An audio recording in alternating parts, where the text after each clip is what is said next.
cu drag eu v-am cântat. Nu v-am cerut nimic în schimb decât un gând curat. În cântec viața eu mi-am pus, dar asta n-a fost de ajuns. O vorbă rea tot m-a străpuns, iar sufletul mi-a plâns. Dar eu tot nu m-am supărat, cu toată dragostea am cântat. Și niciodată n-am uitat de unde am plecat.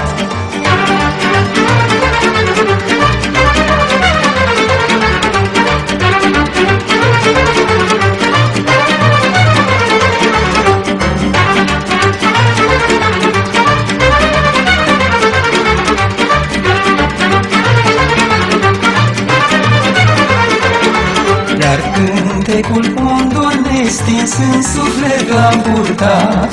Și darul sfânt primit de sus doar vouă vi l-am dat.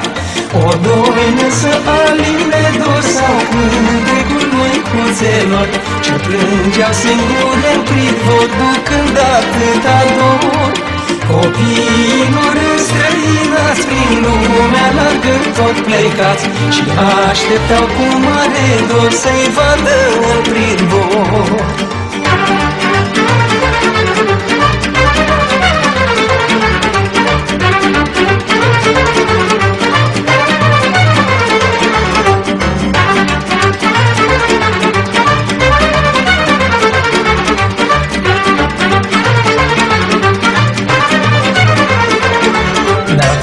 Am ajuns azi unde sunt, doresc să schimb ceva.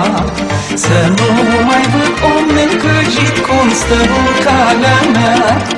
Eu să mă îmbogățesc, nu vreau doar mâna de ajutor să dau la cei săraci și necăjiți, de soată oropsiți.